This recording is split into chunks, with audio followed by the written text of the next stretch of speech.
Hi, I'm Jenna. Hi, I'm Jenna. And I'm Steve. Welcome to All Things Mad Men, from Chip and Dip to Zooby Zoo. There's so much to love about this amazing show, and we're happy to connect to fans like us who discover new things with each rewatch. Be advised, while we aren't gratuitous with spoilers, they can pop up as we discuss character arcs through the final season. Let's get started with Mad Men C to Z. Welcome to Mad Men C to Z, Season 3, Episode 8. This is Souvenir, written by Lisa Albert and Matthew Weiner. This episode was directed by Phil Abraham. In Matt Zoller-Seist's book, Mad Men Carousel, which includes essays about most episodes of Mad Men, he talks about this episode as being really similar to the next one, arguing that basically the same things happen to different characters. He suggests that this is a weaker episode for that reason, but I have to disagree. I think there's a lot of interesting stuff going on in Souvenir. Yeah, I enjoy it as an episode. I think, Matt Weiner in his commentary talks about it being a couple of short stories, this sort of summer romance theme. I find it interesting and entertaining. Yes, so the setting is August of 1963, the same time period as in the movie Dirty Dancing. And sometimes people have described this time as the last innocence for the United States since the Kennedy assassination is coming in November of this year. But there were riots in Birmingham in the spring, and there was Medgar Evers' murder, and before that, multiple wars and conflicts and scandals and unjust policies. There's a lot of pain and change in the past, present, and future at this point. Yeah, I think to generalize about the United States, it's a large country. There's always a lot of different things happening in different places and parts, segments of the society, different people, etc. So anyone who talks about this as a quiet, innocent period before the storm was breaking, I think that says probably more about their reference frame than it does about the realities of a country like the United States in 1963. This episode opens in Pete's office. It's a little bit unusual, actually, in this episode that this is the only scene in the office, especially since many of the scenes are still set in New York. We see Pete, he's reading Ebony magazine. It's 5:00, and Hildy comes in hinting that she's ready to leave for the weekend. So Pete doesn't notice it's time to go home. Trudy's out of town for the summer. It's kind of funny that Pete's reading Ebony too, because we know from the prior episode he was frustrated that Admiral wasn't willing to look at the opportunities for their product in the African American market. This is a cute little nod back to that realization by Pete and the fact that he's still dipping his toes into the African American market.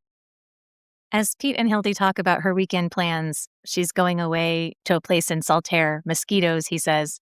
She says she's one of those people mosquitoes don't bother. And Pete responds, a thing like that, which I believe is his third a thing like that across the series. The first was to Peggy for her Belle Jolie copy assignment in the elevator. I wonder if Pete is maybe a mosquito that Hildy isn't bothered by. She seems to handle him pretty well. Could be. My old man wasn't bothered by mosquitoes, and I envied him for it. I like his posh put down of Saltaire as not being a premier place to go to. And as a Dykeman Campbell, Pete would know where are the in places to go and which are the runners up or the consolation prizes, for summer getaways in New York City. Before too long, the office guys gather around, and we get a lot of exposition in one quick line from Ken. He says, Cooper's in Montana, Sterling's in Jane, and Draper's on vacation. We remember Cooper has cattle on a ranch. He talked about that with his sister when they were going to sell the business to the Brits. So this is a detail that he did start to enjoy that part of his life a little since they sold the company. And we also find out that Roger is spending time with Jane. We're not going to see them in this episode. And they clarify that Don is not on vacation. He's working for Hilton, which means he's been traveling to lots of different places to get a feel for the hotels.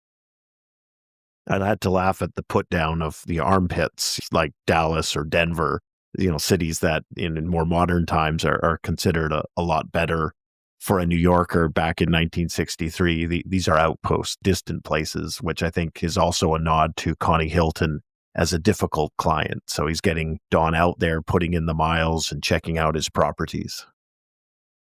Back at the Draper house, we see Betty and Don together. And the last time we saw them, she was, we can assume, fantasizing about Henry on her new fainting couch, while he stalked in and barked that he signed the contract. But things seem to have smoothed over. They seem pretty happy here.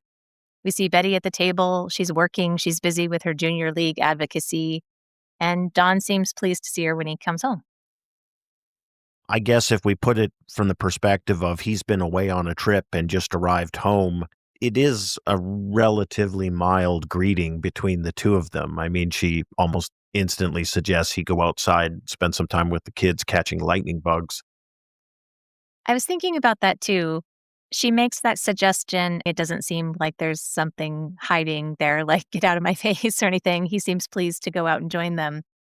But I was just thinking how these family moments are few and far between.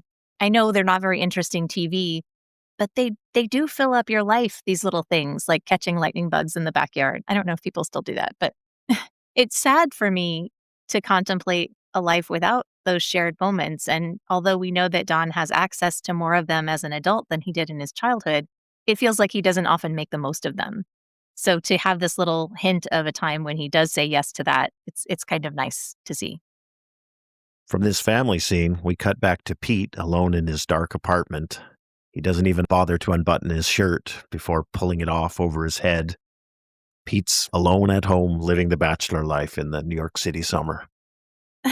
This scene where he struggles to take off his shirt and tie, he pulls it over his head so awkwardly. It's like he's never dealt with fabric before.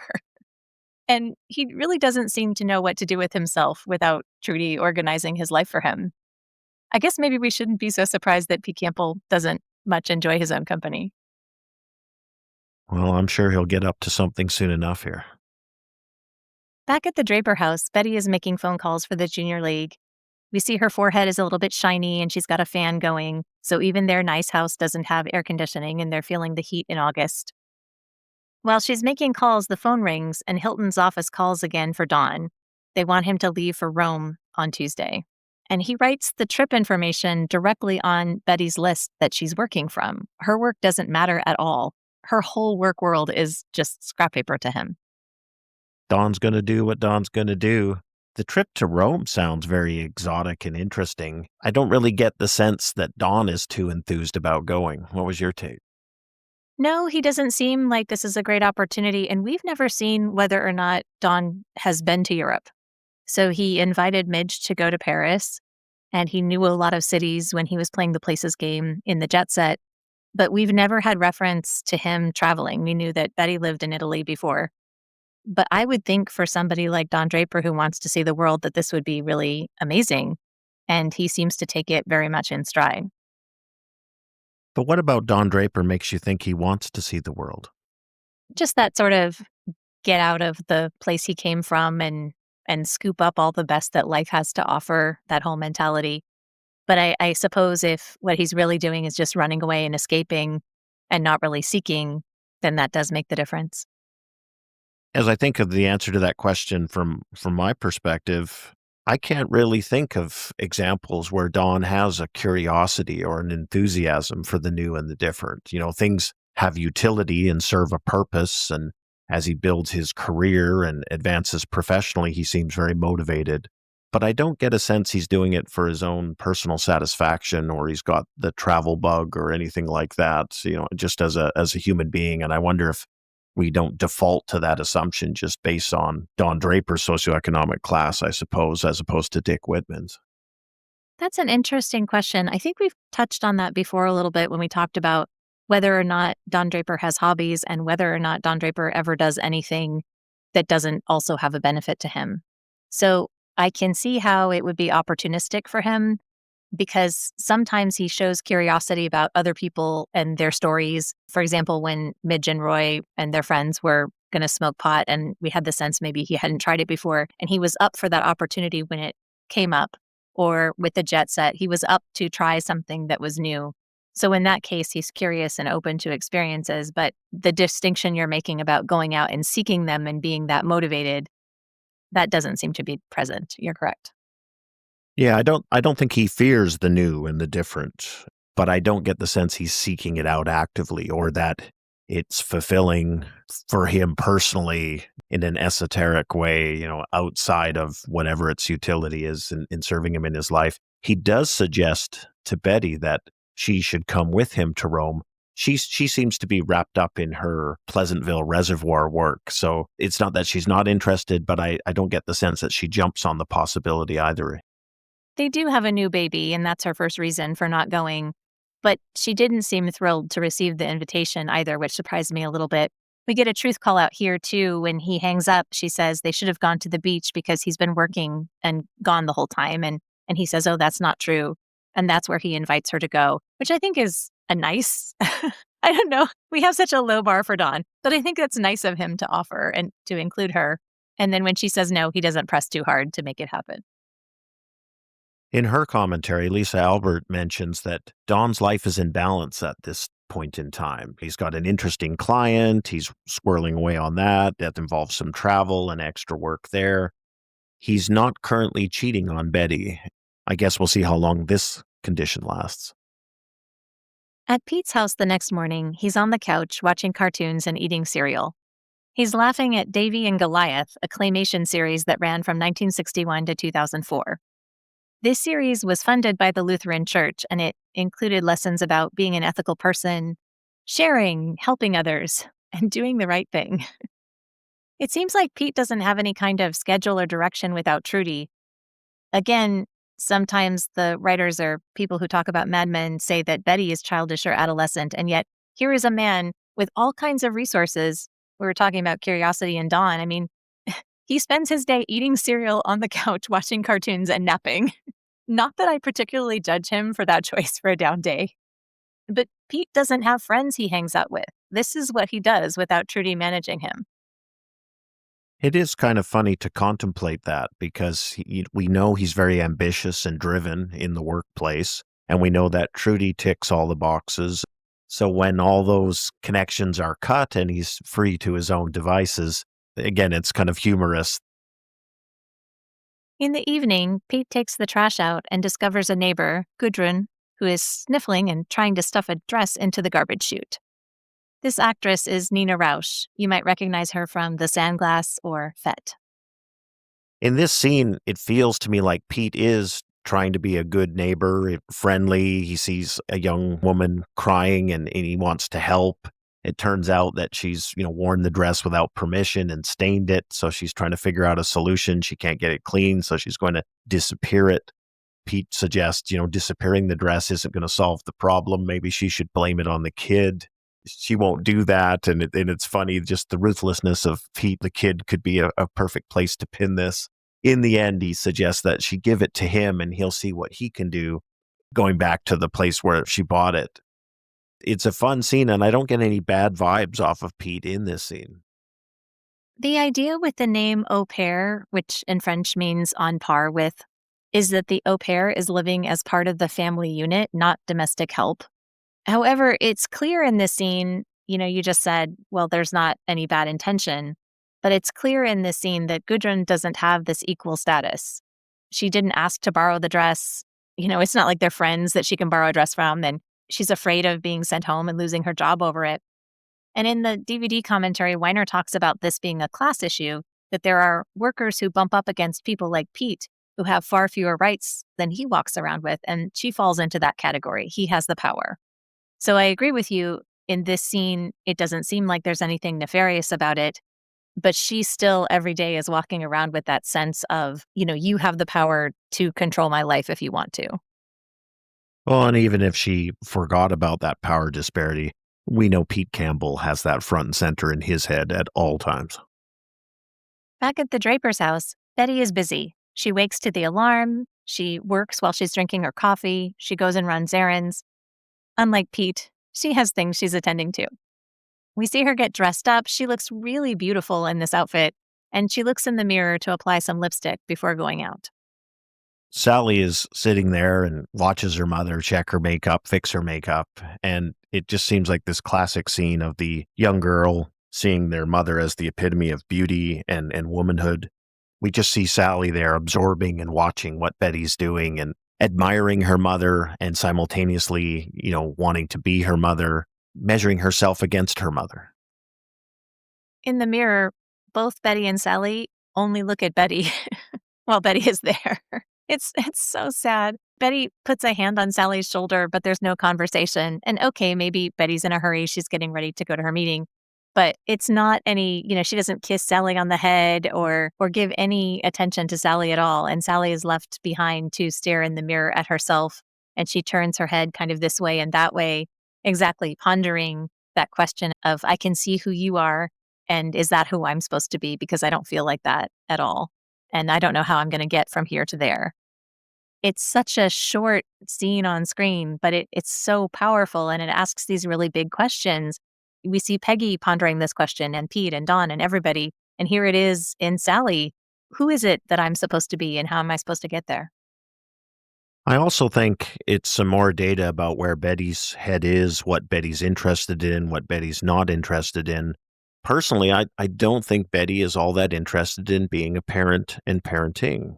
That's not her jam. That doesn't float her boat. And these little opportunities to interact and reinforce and guide and support or, whatever, just to take advantage of this little interaction with her daughter to parent is not a choice that Betty's opting for. It's not a federal crime, but I think these add up over time to really make it clear that this is not what Betty wants to be in life, as a doting mother. That's not her. And we wouldn't probably compare Sally's childhood to Dawn's in terms of neglect or abuse or anything. And yet we can watch Sally time and again being left behind, being shoved aside. It is pretty painful to see, as you say, the things accumulating. And what does that add up to over time? And we've talked about this offline, but I think it gets back to some of our stereotypes and norms of the behavior we expect out of different roles and people and expectations for motherhood and what Betty should be doing or what our standard is. And we hold her to this standard where simultaneously a different standard for the father, Don Draper in this case, who in many ways is more doting and in other ways equally or if not more neglectful, and how we score them and assess them in our minds, it really makes me think a bit about my own assumptions and defaults, stereotypes here. Yes, I remember a friend of mine was talking about her relatives asking when their kids were little and saying, "Oh, is the husband going to babysit today?" And she's like, "No, he's parenting." So those issues persist even today.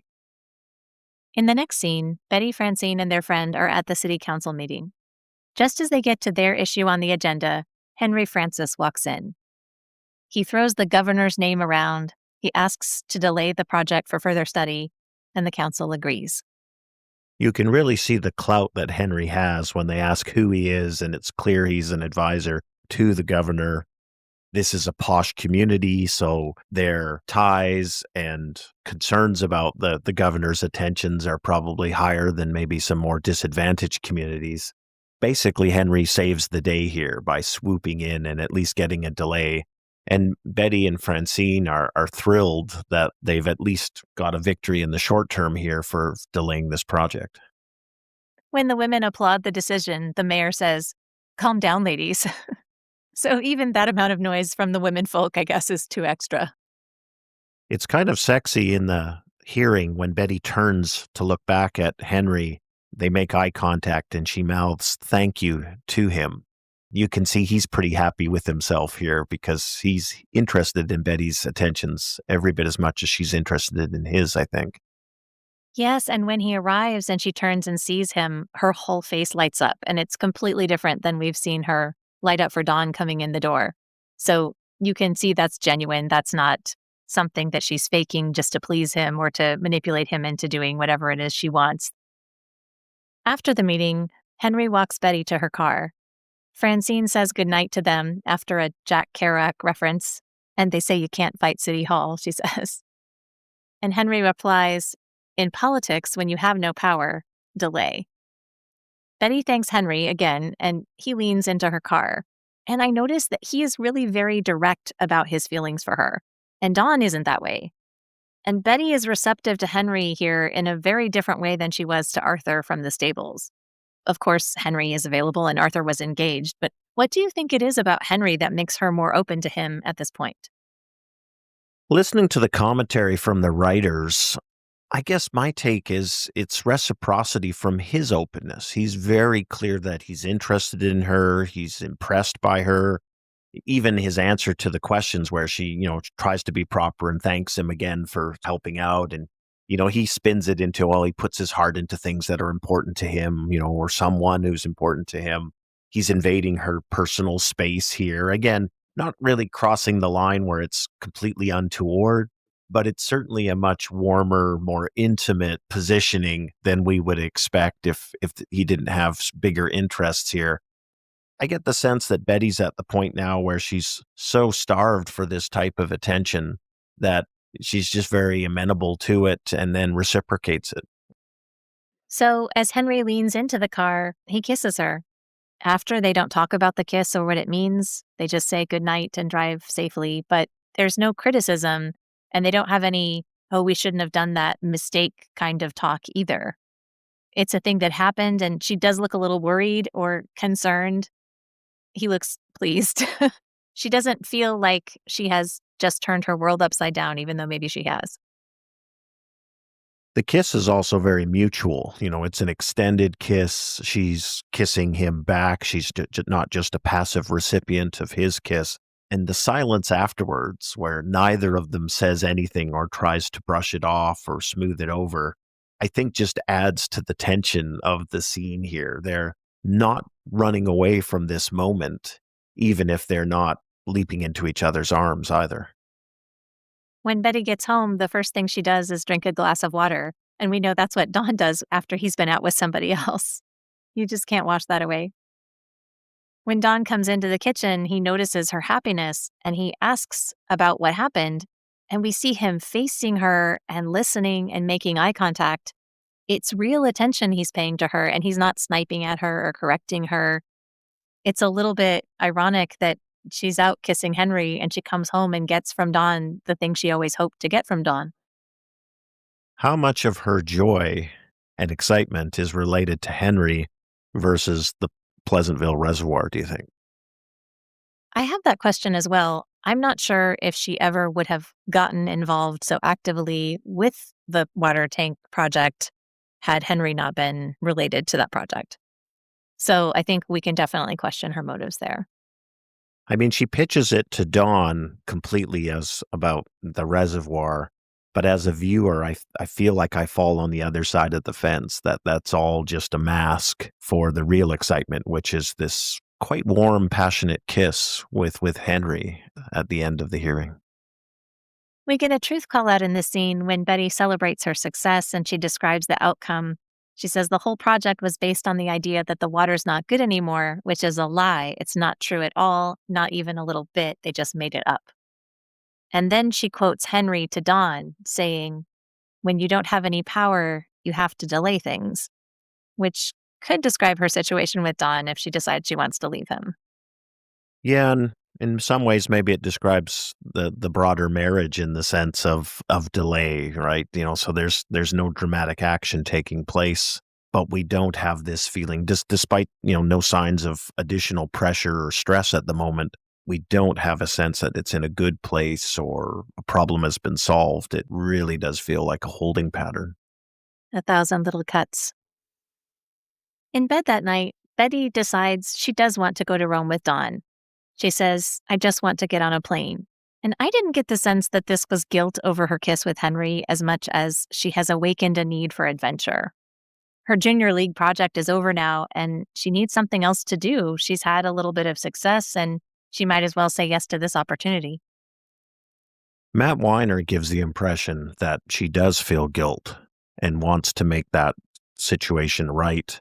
I think your point is well taken too for her as a character. So maybe it's a combination of the two. So this both addresses the guilt of the kiss in the parking lot as well as represents, a fun trip to Rome where we know from her modeling career she was previously. So it's a place she knows and loves. And it's a chance to take that adventure with her husband. In our next scene, we see Pete in a department store, this time Bonwit Teller. Oh, Pete, ye of the chip and dip. Every time you're in a department store returning items, we get classic lines. Again, the people there try to redirect him to the men's room. When he tries to return the dress, the saleswoman refuses, saying, well, anyone could have sewn the tag on here. And Pete asks to speak to the manager. The woman says, of the entire store? Of the Republic of Dresses, Pete snaps. I do like Pete's ugliness here because this is an upscale store. Yes, theoretically, somebody could sew a fake label on it so that they could go and return it. But, this is a Dykeman Campbell standing before you. So surely, he would never be suspected of any sort of nefarious deed of that nature. He goes from being very overly saccharine sweet and accommodating to, the ugly side comes out, and he wants the manager, and he's tired of dealing with this person who's making aspersions of his character. As he's holding the dress from Gudrun, he's treating the woman in front of him very similarly. He understands that he has the power in this exchange. And we haven't had a surprising yet inevitable entrance this good since Peggy showed up to bail Dawn out of jail. But the "May I help you" voice comes from none other than Joan. Of course, she would be the manager of the Republic of Dresses. And of course, she's already in charge. Both Joan and Pete are embarrassed to see each other, but for very different reasons. And I love that dishonesty. I guess maybe dishonesty is not the right word. That embarrassment between the two of them. They both probably can deduce the falsehoods of the other's story, yet they keep the masks up and allow that premise to endure because they have their own reasons of, ensuring that their own mask doesn't slip. But at the same time, there's some seriousness, some stakes in terms of, well, where has Joan ended up since she left the firm? And whose dress is this that Pete is so eager to have rectified, in terms of the damage to it? I think that's a little one-sided because I don't think it occurs to Pete that Joan would be embarrassed or why she would be, and of course she puts a bright face on it. Joan knows full well this isn't Trudy's dress. She recognizes that it's the wrong size, but she absolutely understands Pete's potential embarrassment and agrees not to mention it if they see each other again. Pete's made up a story about spilling the wine, and Joan takes care of it, and she tries to communicate that her work there is just a fun advantage to her. She says, I get my pick before they get put out, she tells him when she means the dresses.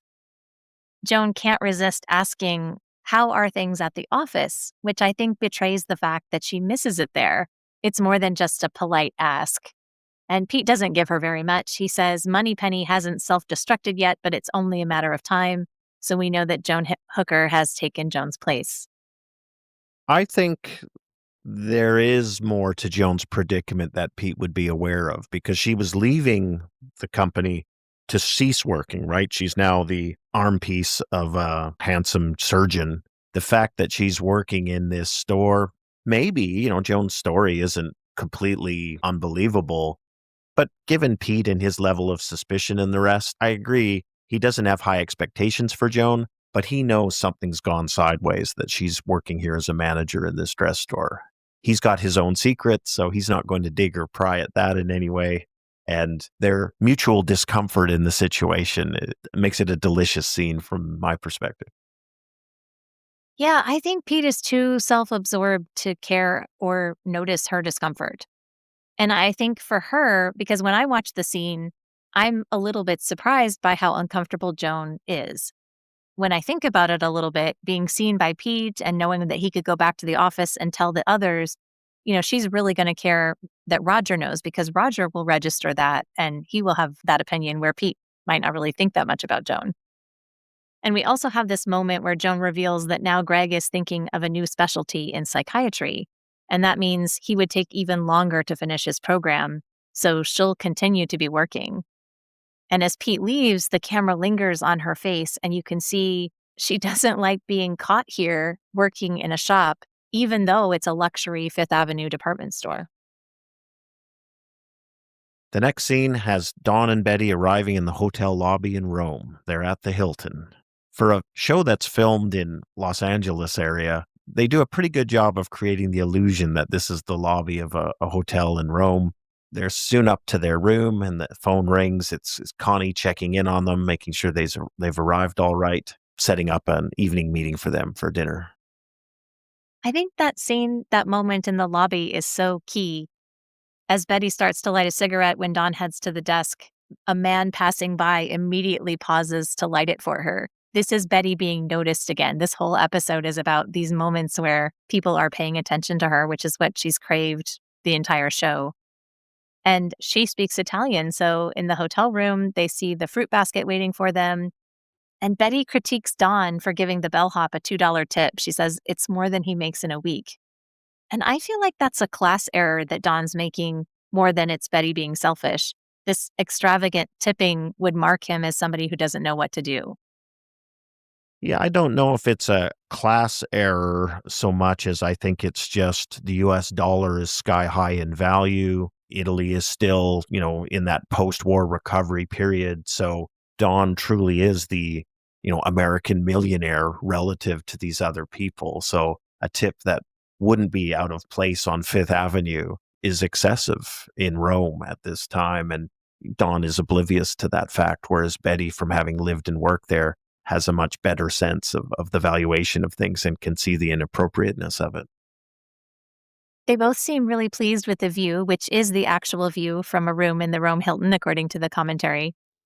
And when Conrad Hilton calls the room to check in with them, he hangs up without saying goodbye. And Betty gives the receiver a look. She notices that.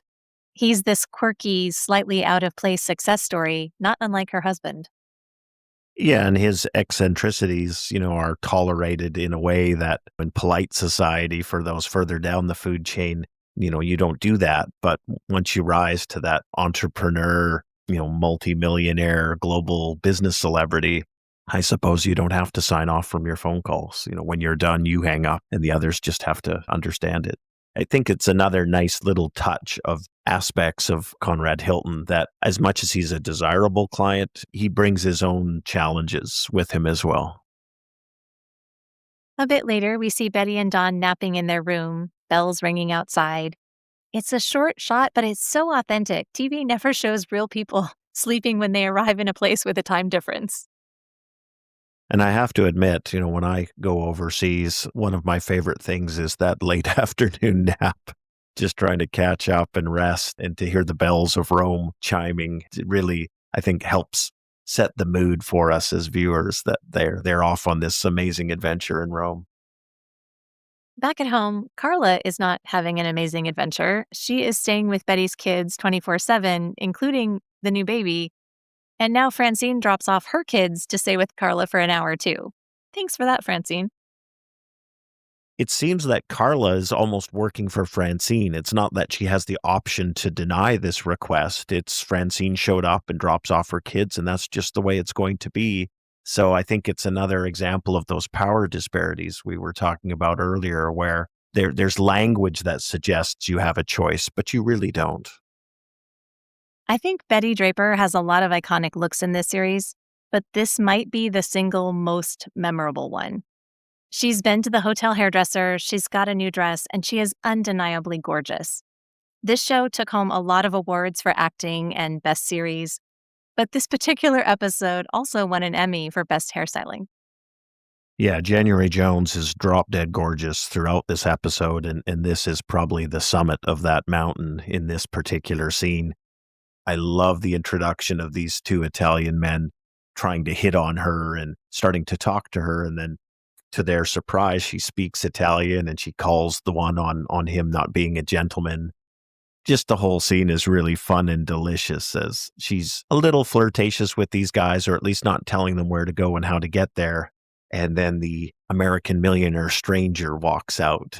He falls immediately into the role, and we have this fun little bit of dialogue between Betty and Dawn, unbeknownst to the two Italians that this is her husband. And we can see their disappointment as this, spectacularly exotic angel is slipping through their hands. Yankee, go home, they say to Don. I Yeah. also like that they call him ugly and old in Italian. And he says, are they talking about me? And are they making fun of me? And she says, yeah, a little bit. Don and Betty are so good at pretending. It's fun and romantic as he joins her at her table, and even when the men leave really disgruntled, they keep up this act together. He asks, "So, what brings you to Rome?" And he is every bit as smooth and attentive as we've seen him be with other women, And it's so believable they would be into each other. They're both gorgeous. They're in this beautiful city. They're escaping the monotony of their regular lives. And it feels like this is the life they both want to have all the time. All the glamour and Emmy winning hair and no dry cleaning or sweltering August kitchens.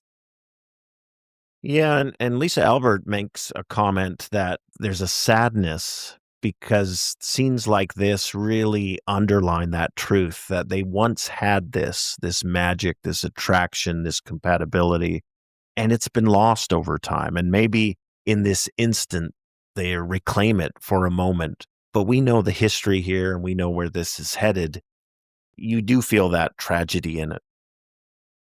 Right as their romance is rekindling, Conrad Hilton shows up to interrupt because, of course, he does. He says to Don, "By golly, you are an indecently lucky man." And Don laughs and Betty smiles. So in this scene, she's been noticed by multiple men and she's not sorry about it. That's Betty. And Betty loves that attention, that she's that drop dead gorgeous, that even the center of attention is shifting and has eyes for her in this moment. The scene ends with them back in the hotel room. They've had a nice evening. Betty's thrilled to be on Don's arm while he's wining and dining with Conrad Hilton. And then as things get romantic, it feels there's a real spark of passion and sexual attraction there for them. So it's just been sort of a dream date in Rome. And it feels like they're both giving each other what they want. So she kicks off her shoes and he looks at her and says, "You're tiny." And she smiles and says, "Conrad Hilton adores you." So they're both saying what the other person wants most to hear. He's seeing her and valuing her in front of him, and she's telling him that he's on track to success. So this is a great cap for an evening together because there's none of this sniping back and forth or critiquing what you did or didn't do. This is, I see you and I value you. And both of them need that so much. And there are no children to detract from it or to ruin the mood. They're just the two of them here in Rome. Speaking of children, back at home, we see Sally testing out trying to be more like she thinks Betty is. She's trying on her mother while Francine's kids are playing at their house. Sally and Ernie are sitting in the bathtub, and he's pretending to drive. "Where are we going?" she asks. "For ice cream," he says. "That's a grand idea," she says, which of course is not how she talks. She leans over and kisses his cheek, which he doesn't like. Bobby witnessed the whole thing, so he starts taunting Sally, who responds by straddling him and punching him until Carla breaks it up. He knows this is going to get under her skin. So I do get a kick out of Ernie's reaction because, he's trying to make sense of this as Sally goes off to sort Bobby out. We see this over and over that characters in this show try to be somebody else in their lives. And it's normal, I think, to see kids try to act like their parents in some way. But I also feel Sally's frustration with wanting attention for herself and not knowing how to go about getting it. Betty has the same frustration, and she has communicated through her actions over and over again to Sally that being pretty is the way to get what you want. It's always more than that.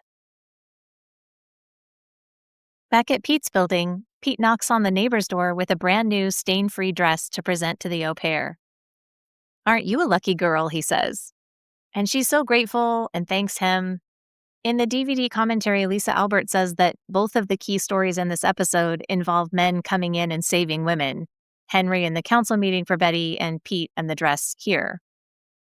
And Vincent Kartheiser in the commentary says that men get off on doing things to help people for the right reasons. That right there is the part, though. So he invites Gudrun to celebrate, and he offers all the German drinks he can think of, like beer and Riesling and schnapps. "You're so nice," she says, "but I have my boyfriend." Pete never thought about a boyfriend. Yeah, he does seem to be fishing around for something greater than a peck on the cheek as a thank you here. And it feels like she does reject him in that moment. She reads him correctly and she realizes she needs to get the dress and get that door closed and make sure he doesn't get in the apartment. She escapes his clutches, at least this time. At the beginning of the episode, Pete says to the office guys about Hildy, Why is it that a man on his own is an object of pity when she's the one you should feel sorry for? And here, he thinks that Gudrun should be an object of pity. He's in control, he has the status, and yet he's alone. And so he needs something more than just the Davy and Goliath moral approach to being kind. He needs some payback because Pete Campbell. Back in his own apartment, Pete pours himself a drink and goes on the balcony, probably so he can feel sorry for himself and enjoy the night air. A while later, an obviously inebriated Pete knocks back at the door. He says he wants to see the dress on her. She should let him in her apartment. I went to a lot of trouble to solve your dress problem, and I think I at least deserve to see it on you, he says. She says, okay, but you have to be very quiet. So it's not like she likes it, but she does allow him in. Again, women, when Pete shows up at your door late at night and he's had a few, you don't have to let that man in. Just say no. Yeah, and there's the power disparity we talked about earlier. So how much of that is making her feel pressured or what have you? But he gets in the apartment, she goes to get the dress, but it becomes very clear very quickly he's not interested at all in seeing the dress on her. He stops her, closes the door, and then tells her that he would like to kiss her. She doesn't answer him. Her back is to the door. He moves into her space. We saw Henry doing that with Betty, but the reception is very different. She doesn't say no or scream, but she never consents. She doesn't want this. This is totally a violation. And from Pete, this is a retaliation for her rejection of him earlier. It's her punishment for him feeling alone. And we're going to see in a minute that her response to this is that she's going to cry all day. So nothing about this is what she wanted.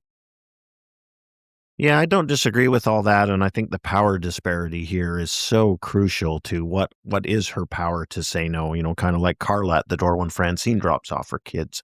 Does she really have the ability to say, no, I don't think we'll do that?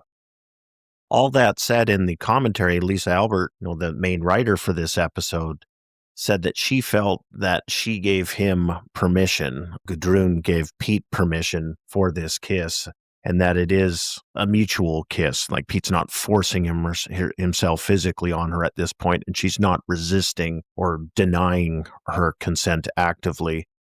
This is dangerous ground to get on, and I'm not going to pretend that I know the answer, but I think myself as a viewer, I fell into that Lisa Albert camp in how I perceived it, again, with the asterisk of this power disparity. And does the au pair feel she has any agency to say no here and to exercise that right? I think the way to frame the question is not, is there resistance? I think the way to frame the question is there consent? And there isn't. We cut back to Rome in the next scene. Dawn and Betty are laying in bed. The phone rings. Of course, it's busybody Connie calling, trying to get together for breakfast. Dawn's going to consent to that, and then Betty, mouths to him, tell him, they won't do breakfast.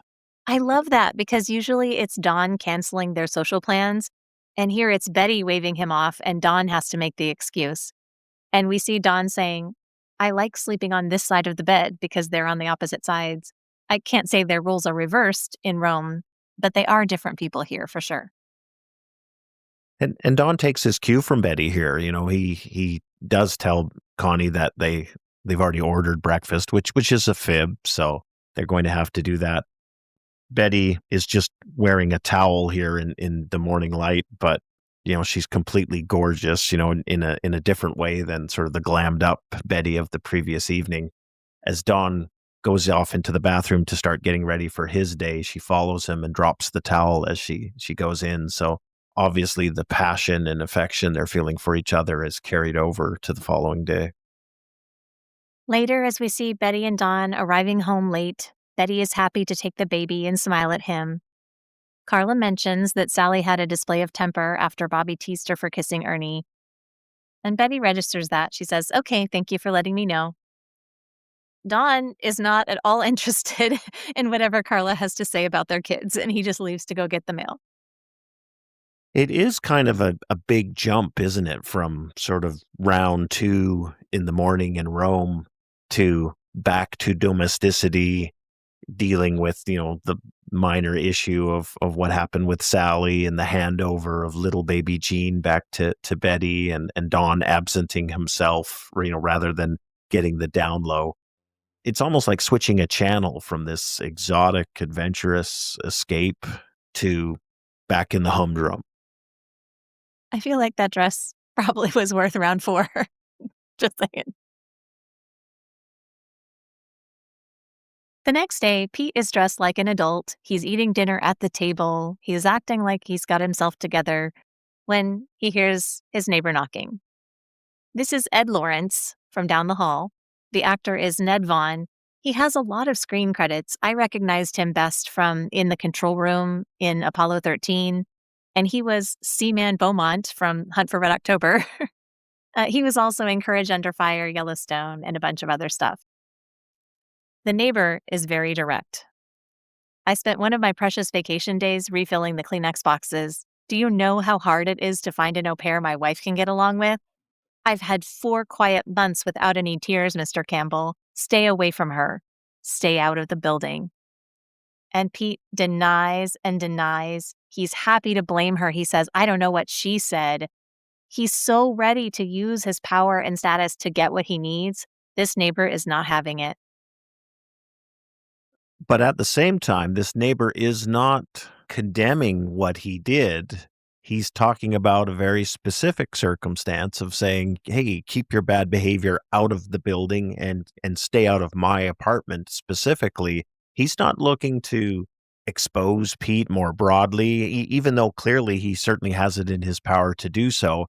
This is a combination of, I think, sound advice and also some sort of camaraderie between the two of them to say, hey, don't be stupid here, because you're going to mess up things for me and for yourself. Yes, and it's absolutely shocking that that is the case, that he doesn't take issue with Pete cheating or abusing the girl. He just wants to use his status and power to keep the peace and calm in his household. Never mind that what Pete did is probably going to have an impact on her for years to come. It could affect her relationship with her boyfriend. It could result in pregnancy. But neither of them have any care or thought for those consequences for her. I think Pete's reaction really is an insight into his guilty conscience here. He knows he's done wrong. He's done wrong by Trudy. He's done wrong by this young girl. He's initially worried about being held accountable by Ed Lawrence from 14C. Even once that risk goes away and it becomes clear what the message was, Pete is still left with his guilty conscience here. The next morning at the Drapers, Bobby is flying an airplane around the breakfast table, calling Mayday, and Betty brings up the issue of fighting with Sally after Carla spoke to her about it.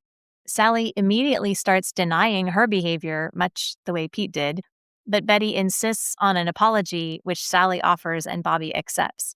And Betty smiles. She also just wants peace in her house. She doesn't care if they have an actual constructive relationship.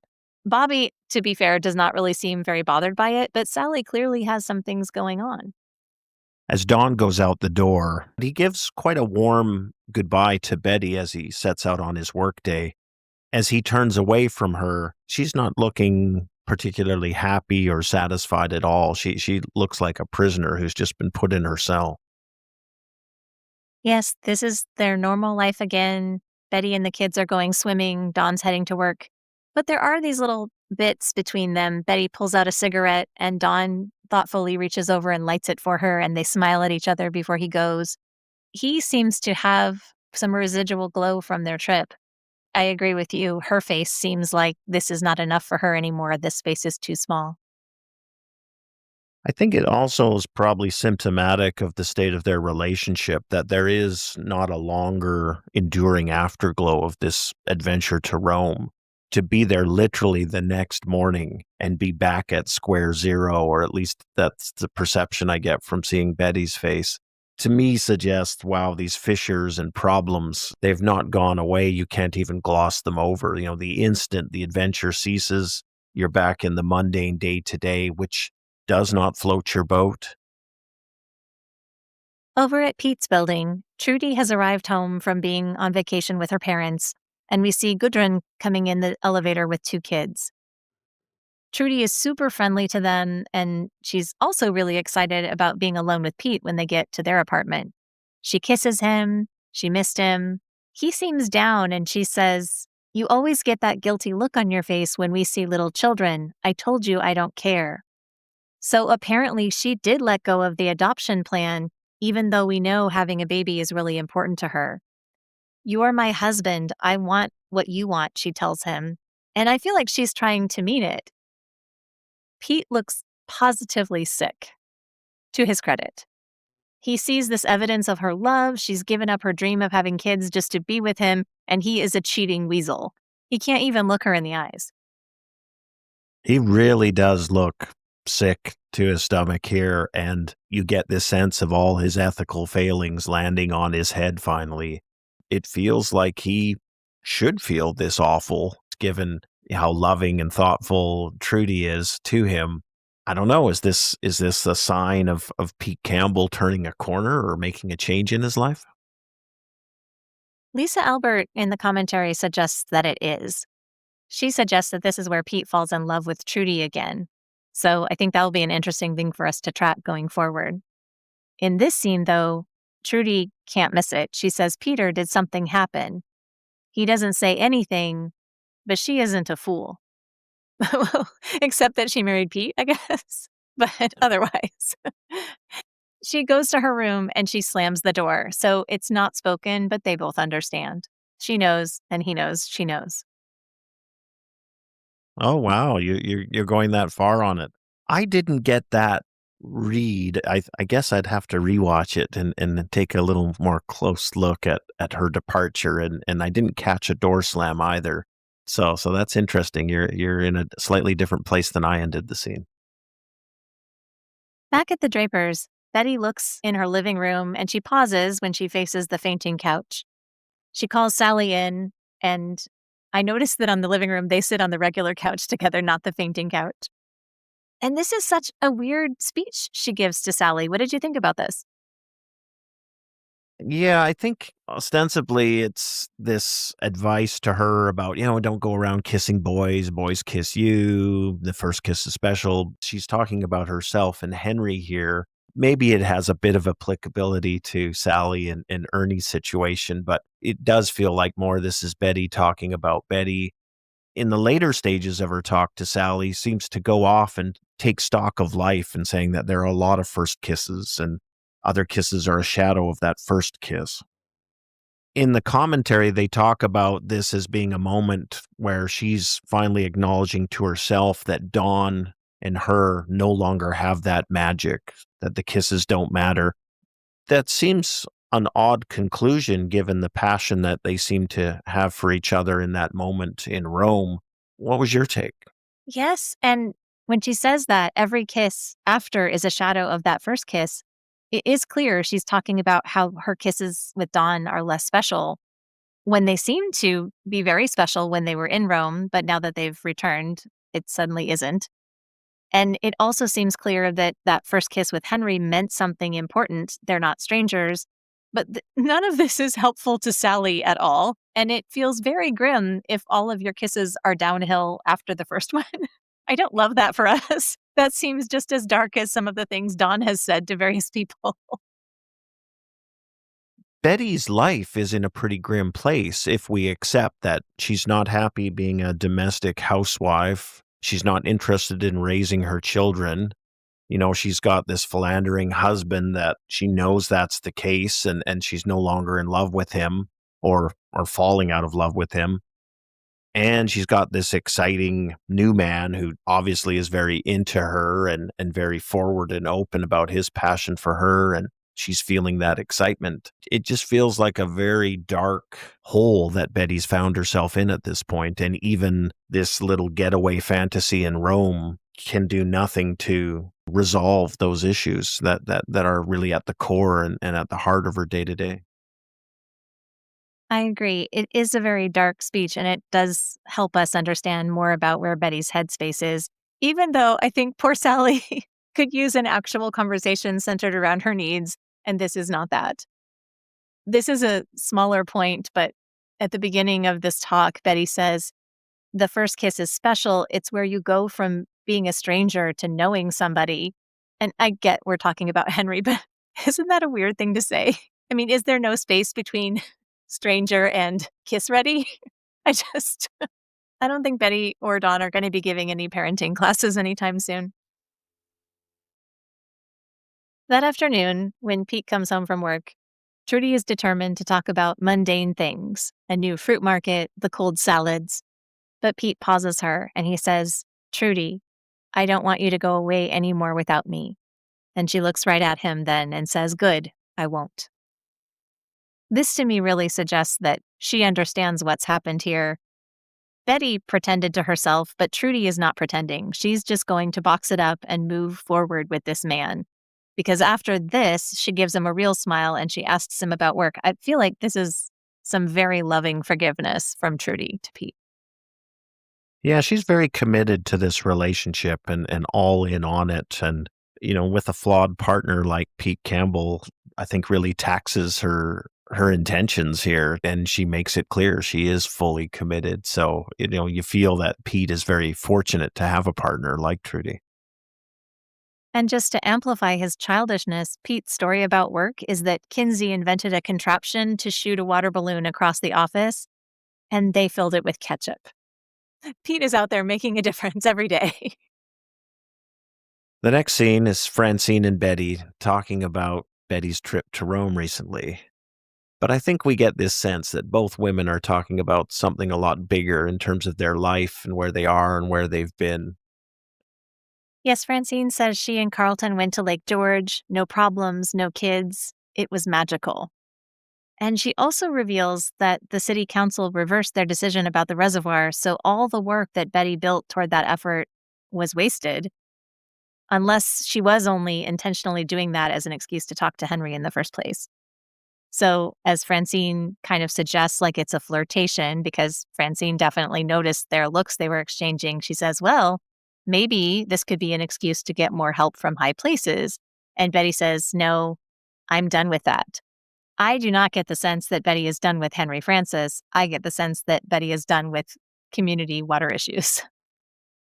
Yeah, I think the interest in Henry endures long after the Pleasantville Reservoir has gone away.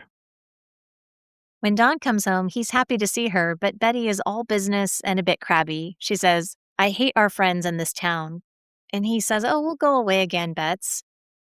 But things can't be good only when they're away. It doesn't work like that. So there is this reality of the frustration that's always between them since the series has started. And I think Dawn's suggestion is very much in alignment with Francine's. Oh, we'll just book your next escape, go escape this dull world, and then come back to this dull world. And it seems very clear this is not going to work for Betty. She's not signing up for that anymore. So again, in this world where we talk about, oh, Betty's growing up and not being so childish, it feels to me like Dawn and Francine are the ones who are being a little more childish in terms of seek a temporary escape from your dreary day to day. Whereas Betty seems to have aspirations of saying, I want to change my day to day and get that closer to that ideal rather than just live for the escape, every so often. And Dawn reveals that he bought her a gift. It's a mini coliseum for her charm bracelet. It's lovely, she says, but she doesn't seem thrilled. I can have something to look at when I tell the story about the time I went to Rome, she says. And that feels like her adventures are all over. As a viewer, I'm very surprised to see Betty's reaction to that because it does seem like the kind of thing that would please Betty and that Don was being thoughtful when he got it for her because they did have such a nice time together. And here he is bringing her this souvenir of this amazing getaway that was really focused on the two of them for a change. And yet it does nothing for her. Lisa Albert in the commentary says that this souvenir charm bracelet diminishes the Colosseum into something very small, which I thought was a really great comment. And Matthew Weiner says that for Betty, their trip magnified what wasn't there in her relationship. And along those exact same lines, I think it's that absence now that's the change. Betty's seeking to address that absence, and you can't wallpaper it over. You can't take a placebo. You can't fly off to Rome to escape it. It's at the heart of things for her, and she's got to address it, unbeknownst to Don Draper, because I think from Don's perspective, he would be perfectly fine with the status quo. He's got his escapes for when the day-to-day becomes dreary and he decides to check out or not come home for the night or whatever. And then he can have the nice, Roman getaway with his gorgeous wife and enjoy that time. And I really feel like a door has been closed with Betty at this point, and she's not going back to it. Yes, I agree. And Weiner says we talked about that this episode is Pete falling in love with Trudy again and Betty falling out of love with Don, even though Pete is the one who cheats. And this is pivotal for the series because it's really where Betty stops trying to impress Don and make everything work with him and decides there is something better out there for her life. And when Trudy isn't there holding Pete up just for a weekend or a month or whatever it is, you can see Pete's self-destruction. So arguably, the same would be true should Betty decide to leave Don. It's a good question, and I mean, it's a rewatch show, so we know the arc of the characters, but I wish I could remember my take on this at this moment the first time through, because I think that's a great question. Can Don Draper endure and exist without Betty Draper? Like, how critical or non-critical is she to his existence and his life? And I guess we're going to find that out in the subsequent episodes and seasons. Well, remember the grand gesture apology letter he wrote her says, I know you won't be alone very long, but without you, I will be alone forever. So I don't know if it's him trying to make that come true or if that's just a sweet nothings kind of thing that he's writing to convince her, or if he believes that about himself. I think I would fall on the latter there if I had to assess it. Don Draper has no trouble meeting people. Don Draper has relationships with people. The relationships end, but there's always another one on the horizon. And to say that, oh, per his words, without Betty, then he'll be alone forever. In many ways, he seems somewhat alone at present. So I guess I struggle to understand what's the difference between being alone with Bobby Barrett or Rachel or Midge or Betty Draper. I had wanted to mention, and I should have mentioned it in our last episode, but if we go back to Bobby Barrett and we talk about her and the art of negotiation, she talks about its hand-to-hand combat and she enjoys it so much. And here in season 3, we see this other character, Conrad Hilton, who also seems to really enjoy the negotiation part of it and Don resisting that piece of it. So it's an interesting challenge for him. This isn't a sexual relationship, but it is a new relationship that is pulling time away from Betty and that is keeping him interested and curious with something that's new intellectually. So he is operating in a way that is somewhat similar to Bobby Barrett, which is an interesting comparison because I hadn't really thought about them in the same way before. The closing song is There's a Small Hotel by Rodgers and Hart, about two people wanting to escape their daily lives and be alone together. We'd like to give a listener shout out today to Sue S. from Ashland, Oregon. Thank you so much for following us on social media and supporting our show. And with Mad Men streaming on additional services now, we'd appreciate any word of mouth shares for our podcast so more Mad Men fans can rewatch with us. That's it for this episode of All Things Mad Men, from Chip and Dip to Zooby Zoo. Visit our website, madmenctozee.com, to vote for your favorite Sterling lines and to share your opinions on our double dip questions for each episode. You can find us on Instagram and YouTube at MadmenC2Z, and please listen, like, and subscribe. That's what the podcast's for. Thanks for listening, everybody.